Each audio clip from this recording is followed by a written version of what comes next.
for the Ethiopian Educational Information and Communication Technology presents Educational Satellite Television Programs.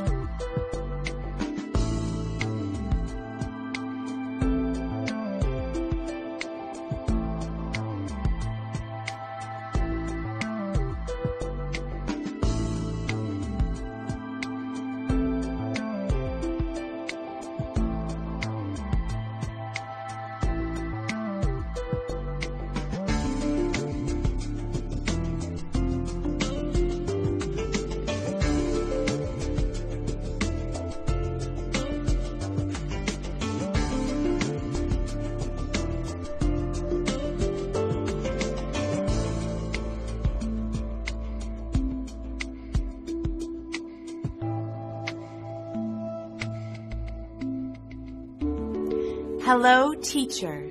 Hello, students. Welcome to today's lesson on the mechanism of breathing. In our last lesson, we began our studies on respiration. We learned about the respiratory system and about breathing structures by examining the structure of the lungs. Today, we will learn about the mechanism of breathing.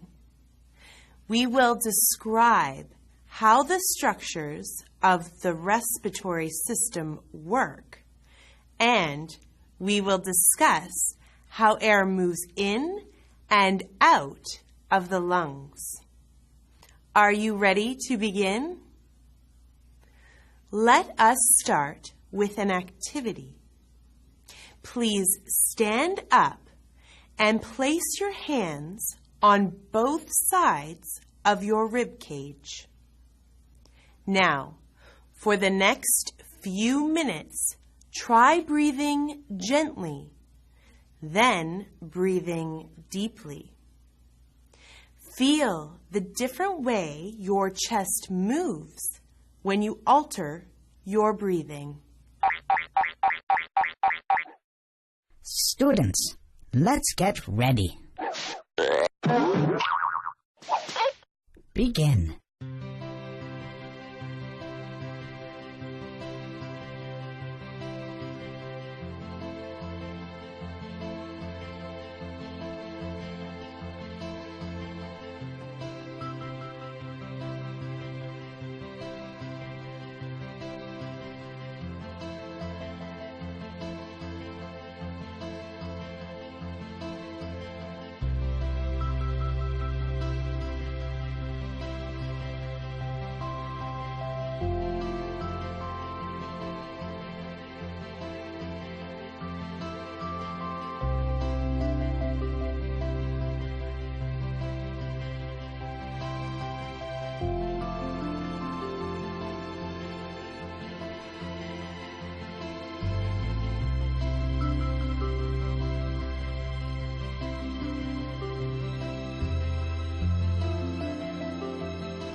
Time's up.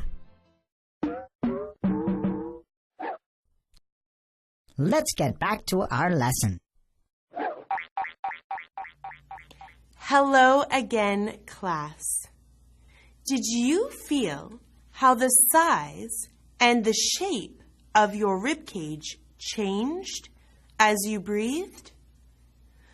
For respiration to occur, air needs to move in and out of the lungs. Inhalation is the movement of air from the external environment through the airways into the lungs. Exhalation is the movement of the air out of the lungs through the airways to the external environment. Inhaling and exhaling happen because of the movements of the ribcage and the diaphragm. The difference between the two movements can be seen or felt in the movement of the ribcage, but you cannot see the diaphragm move. Breathing movements occur by two different sets of muscles that change the pressure in the chest. When a breath is taken in, the ribs move up and out. The muscles of the diaphragm contract and flatten from their normal dome shape. Intercostal muscles are several groups of muscles that run between the ribs and help form the chest wall. These muscles help to expand and shrink the size of the chest cavity when you breathe. When a breath is taken in, the intercostal muscles contract.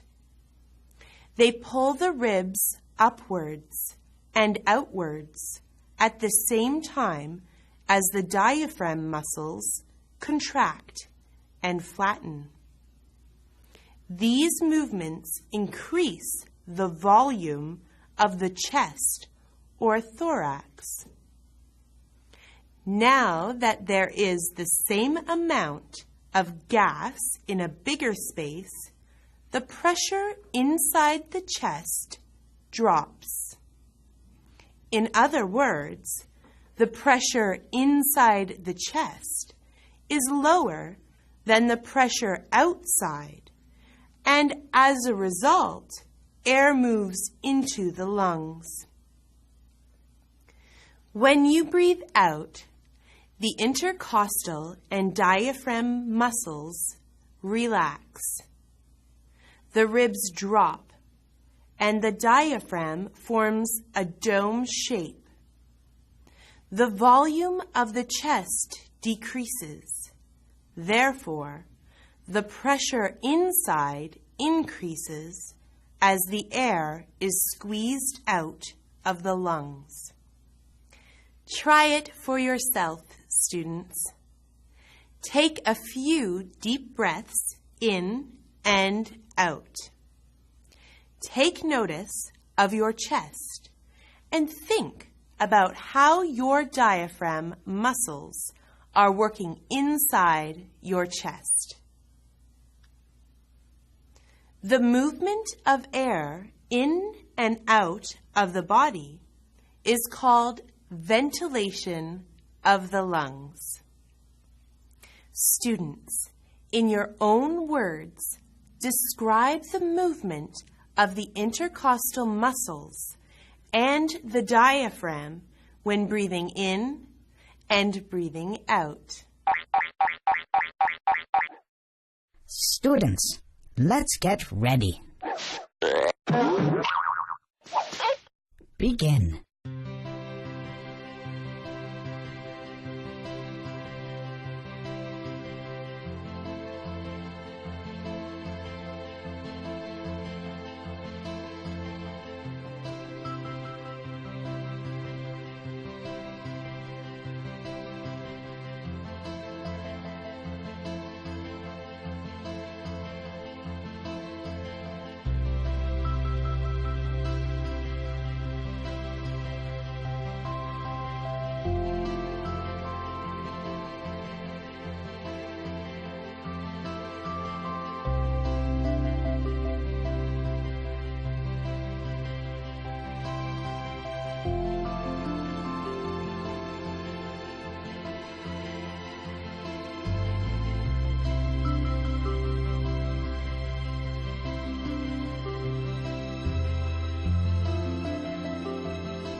Time's up.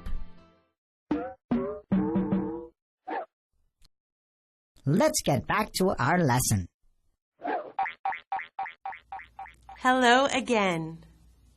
Breathing movements change the air pressure in the chest, which results in air moving in and out of the lungs. The movements of the diaphragm cannot be seen. However, the movements of the rib cage can be seen and felt. When breathing in, the intercostal muscles pull the ribs up and out, while the diaphragm flattens. When breathing out, the intercostal muscles drop the ribs and the diaphragm curves into a dome shape. Did you write down the same answers? If so, well done. There are two sets of intercostal muscles, internal and external intercostal muscles. For normal breathing, only the external intercostal muscles are used. These muscles lift the ribs when inhaling and drop the ribs when the muscles relax during exhaling. The internal intercostal muscles are used when breathing out is deliberate. Air needs to be forced out of the lungs or during exercise. The internal intercostal muscles pull the ribs down hard and squeeze more air out of the lungs. Abdomen muscles can also be used deliberately to increase the amount of air moving in and out of the lungs. We have reached the end of our lesson on the mechanism of breathing. But before we conclude, let us do a few activities to review what we have learned.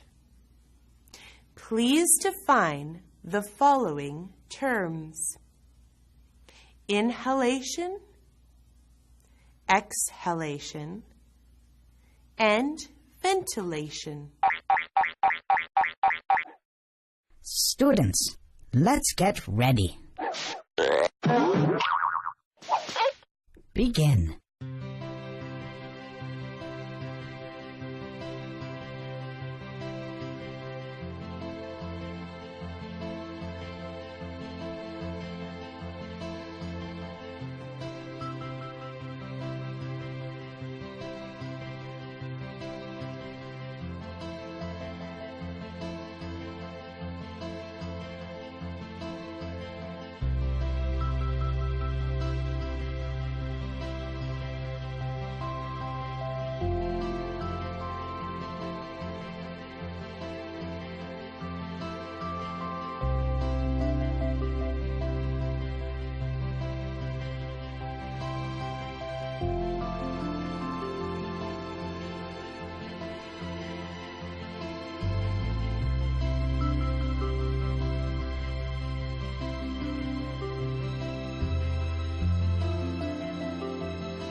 Time's up. Let's get back to our lesson. Hello again, everyone. I hope you were able to define these terms. Inhalation is the act of breathing in. Inhalation is the movement of air from the external environment through the airways into the lungs. Exhalation is the act of breathing out. Exhalation is the movement of air from the lungs through the airways into the external environment. Ventilation is the movement of air in and out of the lungs. How did you do? We have reached the end of our lesson. Today, we studied the mechanism of breathing. We learned how the respiratory structures work to enable breathing. We also defined the terms inhalation, exhalation, and ventilation. Until next lesson, thank you, teacher. Thank you, students.